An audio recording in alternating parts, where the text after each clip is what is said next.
I have worked in my current position since 2019. I'm the Foreign Labor Certification Coordinator. Magic clicker. Okay, there's my title page. We're going to talk today about foreign labor certification and hiring foreign workers in Minnesota. And our team is me, and there's my contact information. And yes, these slides will go out. I've got a lot of links in these slides. I do have some printed, or we have some printed information back at the table, but you know, who needs more paper to carry around? You just wait for this to come in the mail. And, oh, there we go, backing up. I'm joined today by Foreign Labor Certification Assistant, Jessica Borden. She is in the Roseau office. A little bit about me, since I'm your presenter. Before doing foreign labor, I worked in trade adjustment assistance through the Dislocated Worker Program. I don't know, we used to work with rural Minnesota SAP, and we still do, dislocated worker. And then before that, a lot before that, I worked in unemployment insurance as an adjudicator. So I've kind of bounced around DEED and gotten to work with a lot of different people. But right now, we're gonna talk about foreign labor. Show of hands, has anybody hired someone on a work visa? Yes, yes, yes, perfect. And yes, okay. But I'm assuming most have not. Okay, what is foreign labor certification? It's a program administered by the Department of Labor. Sorry, this thing's touchy. It's administered by the Department of Labor. It allows employers to bring workers from other countries for either permanent or temporary employment. And it's a very long process, okay? And where I'm gonna talk a little bit about that, and then how you as an employer could maybe think about doing it. You have to demonstrate that there are not sufficient US workers who are qualified, available, and willing to work, and that bringing foreign workers to fulfill the jobs will not hurt the chances of US workers to do same or similar work for same or similar wages.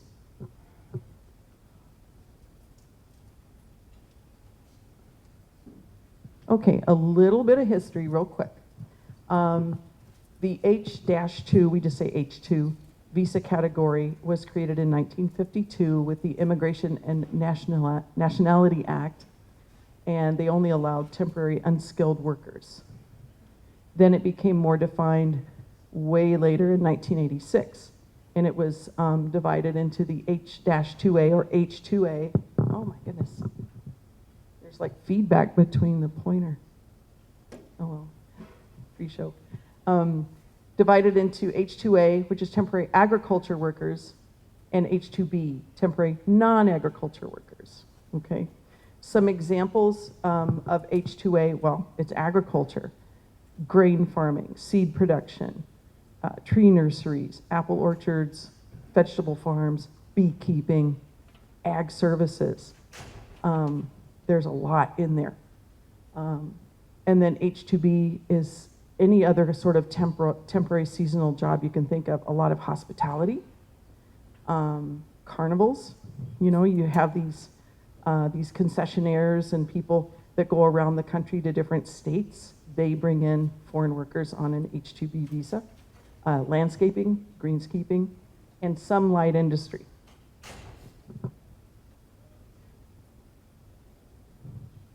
Oh, just a little point up there, I didn't say anything. H-2A is not capped. That means the Department of Homeland Security does not limit how many H-2A visas can be granted in a year. The H-2B program is capped. Okay, some things common to both programs.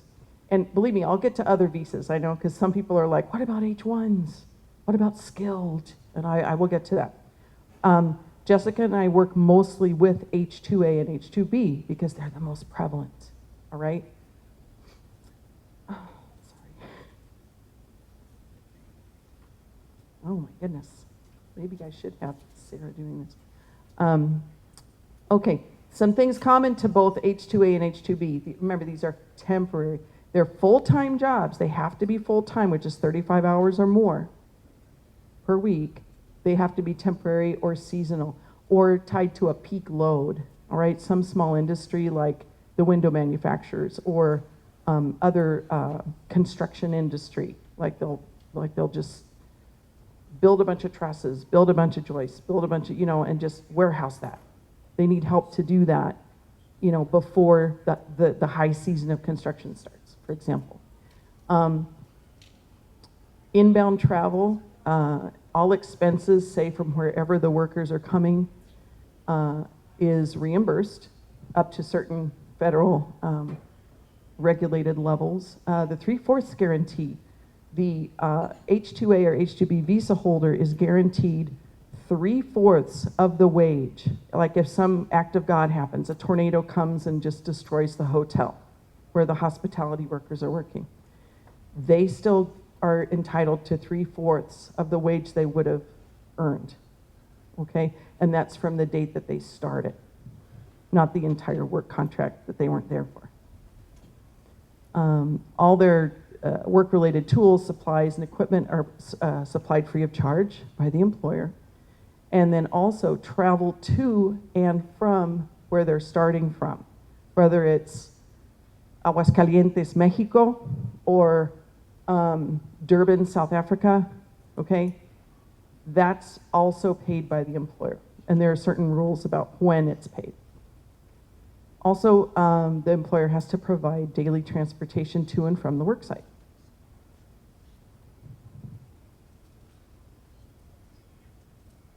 Okay, differences.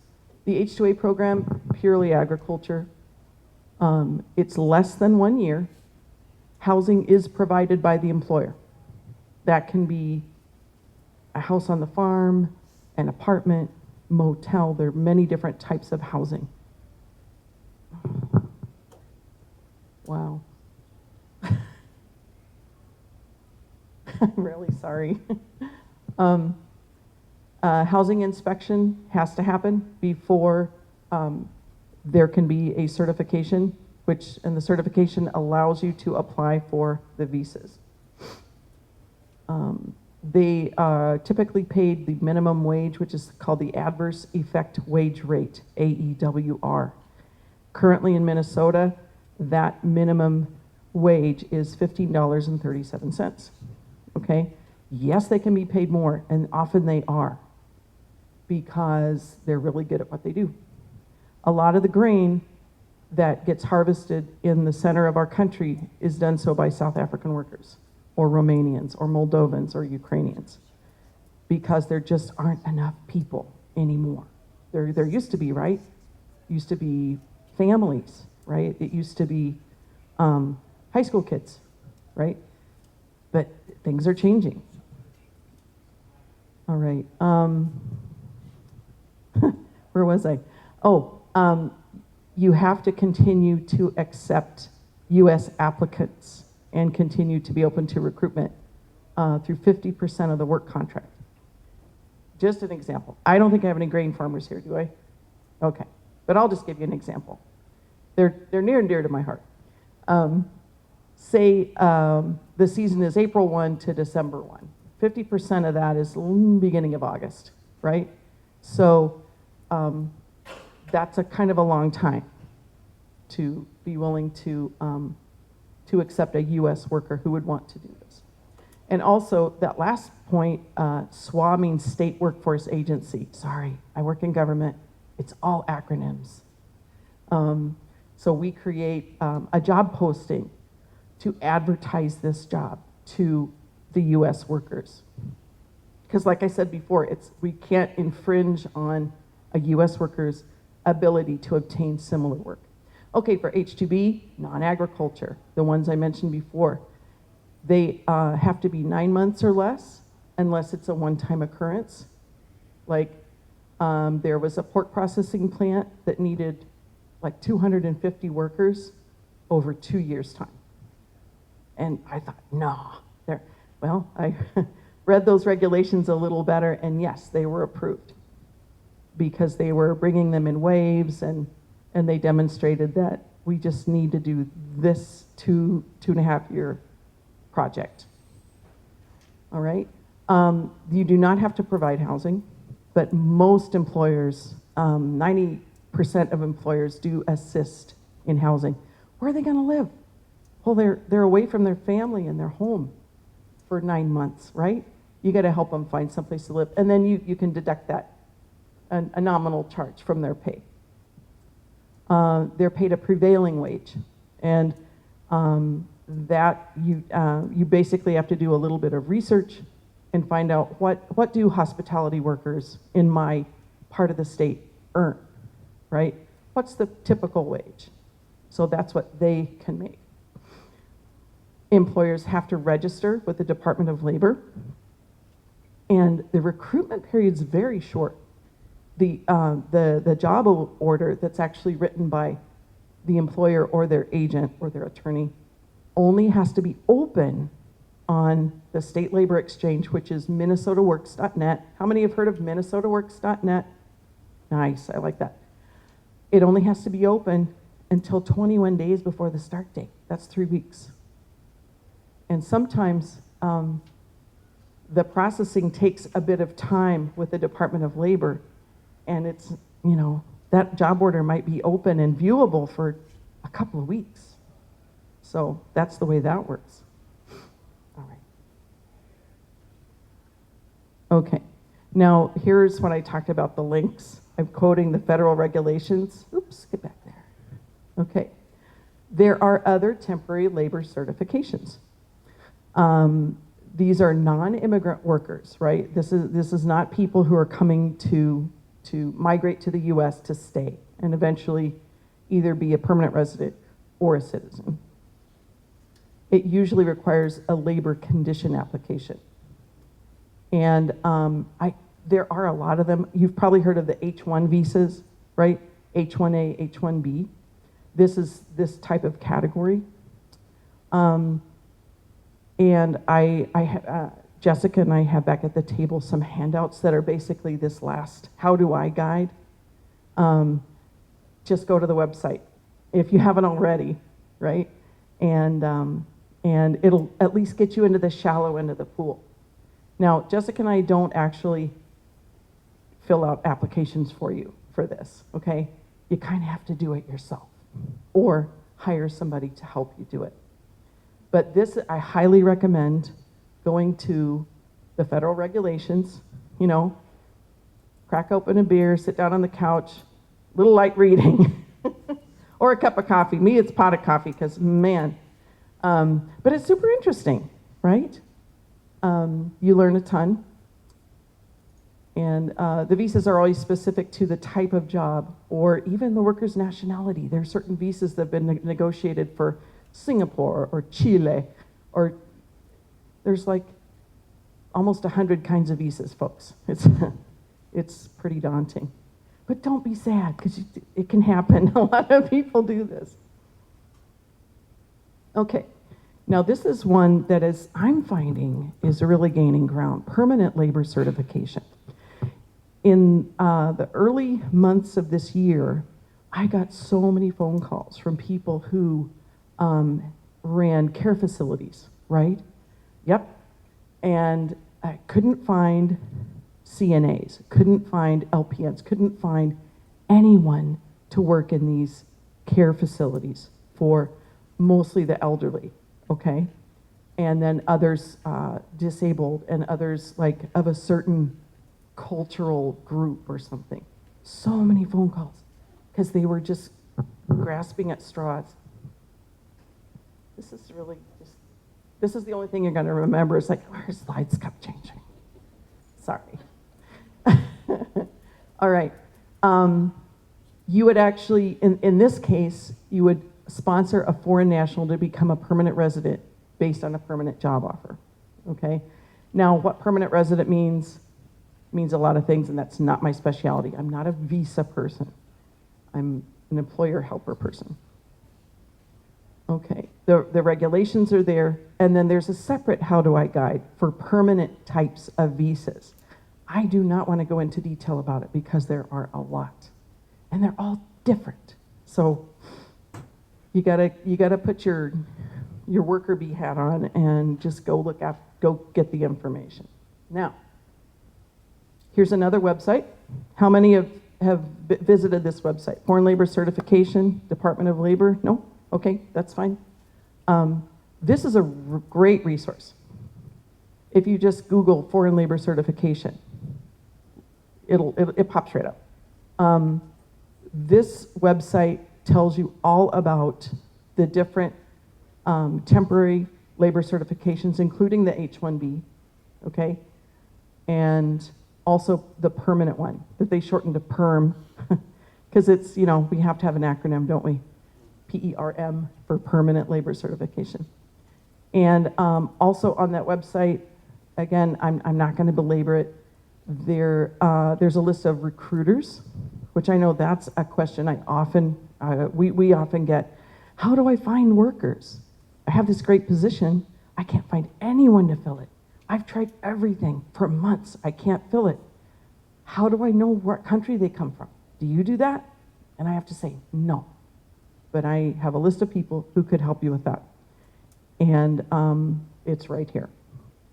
On the left-hand side, this is just the very top masthead of this website, okay? I mean, it's pretty big. You go on the left side and you've got so much information, okay? And I urge you to go on there and do it, look around. Believe me, you want to educate yourself first before doing anything else. Okay, which leads me to this slide. Oh my gosh, who has time, right, to read all those regulations, to investigate all this stuff? Oh my gosh, it's just too legal. It's too legal. Yes, it is. And very few employers take it upon themselves to do this process by themselves, because it's incredibly time heavy. All right. So what most employers do, I saw you smile back there. I saw you smile. Oh. Anyway, if I was nervous before, I'm certainly not now. Okay. Working with attorneys or agents. It's really smart to do this. It's really smart to consult, at least. You may think, well, I'm just in little town over here, and we don't have any immigration attorneys. Well, guess what? They don't have to be in town. Everything's virtual now, right? And agencies also. I do keep a list of the ones that I work with that are out there, but I'm really not at liberty to recommend one because I'm a state employee.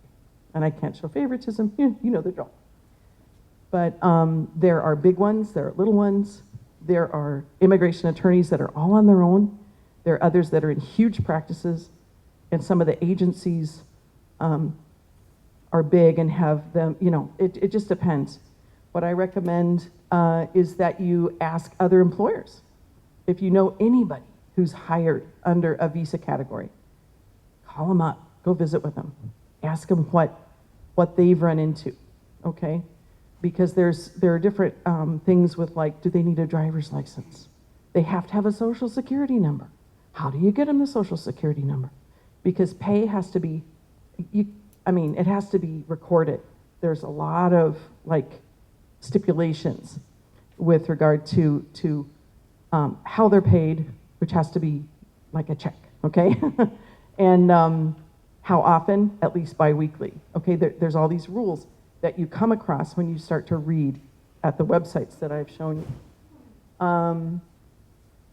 You can, to find agencies, you can just basically search H-2A agencies, H-2B agencies. I know that's not real slick and simple, but that's just where we're at today. The fees that you're going to pay, you can connect the dots. You ask somebody to do something for you, they're going to want to get paid. And this is kind of specialized work. So I've only heard from employers, I don't really ask them because it's really not my business how much they pay for the services of an attorney or an agency. But $5,000, $10,000, maybe more. It depends on how many workers you're bringing, how much work you're having them do, all right? It's an investment, but you have to really weigh, do I have time? Do I have staff who can actually get this process done, starting from zero? Sometimes, yeah, I've been actually really pleasantly surprised with very few employers who just say, I don't have the money, I've got to do it myself, right? Because they're the little farm, they're the mom and pop, they're the small shop that needs a very specialized sort of worker. Okay. Labor recruiters, I talked about that a little bit before on the foreign labor, that's what FLC is, foreign labor certification, all right? On that website, there is a list. They're H-2B recruiters, which is non-agriculture, but, and it's basically a giant spreadsheet, and it lists the recruitment agency's name, what country they're in, their address, and also gives you cases that they've worked on. Department of Labor foreign certification cases. So the ones that have handled a lot are probably really good at what they do. Okay? So you gotta follow the money there. Labor contractors. Something that comes to mind is like you need a crew to, like you have a greenhouse and you want to make a bunch of Christmas wreaths, right? And you know, those high school kids, they're not going to want to make Christmas wreaths because you need them done in 3 weeks or a month, right? And you need those workers here in October through December 1 because those things have to get to the stores, right? Or well, a lot of times there are labor contractors in the U.S. who have people in mind who they could bring from the other country for that short stay, all right? That would be an H-2B job, okay? Because it's not agriculture. Agriculture, just to remember, is did it come out of the ground or does it live on the ground? Okay? And is it temporary? Because dairy, give you an example. Dairy. Milking is not a temporary job, right? Milking, anybody dairy experience, dairy knowledge? Okay. Yeah, you're milking those cattle every single day, more than once a day, right? But what do they eat in the wintertime? They eat forage. You can't grow the forage all year long, right? So you're planting that corn, that whatever you're feeding them, the hay, and that you can hire H-2A for because you're actually growing the product and it's temporary, okay? So really, what I want to leave you with is if you're thinking that, there's just nobody here, there's nobody here that I can fill these positions with, I want to look outside the country. You have to define, is my job a permanent full-time position, like in healthcare, for example, or is it more like hospitality, where it's a seasonal thing. I really need them during lake season, okay? Or up in like Lutsen, north of Duluth, they have the ski thing, They've got the ski lift operators. They bring 3 of them every year. And they've got the hotel people, and they've got the restaurant people, right? Because they're just open when there's snow on the ground. Okay? Questions?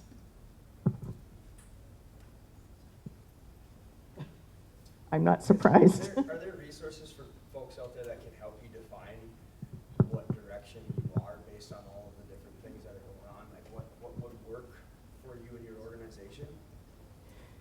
Yes. Some immigration attorneys are good at that. A number of agencies, immigration agencies, are good at that. I have a sign-up sheet back at the table. If you want specific information, I'd like you to put your name, your company name, and email and phone, and we'll get in touch with you and get you started with that. Yeah, because the scope of my job with DEED is kind of narrow, unfortunately. I don't know everything about visas. I don't know everything about the labor force. But what I know, and I know who to ask, so. Anyone else? Wow, I guess I did a really good job, no question. Okay, well, thank you very much for your attention. And again, if you have questions, you're like, you can come back and talk to us, or write your name down and I'll give you a call. And I have cards and you'll get the slides. Thank you very much.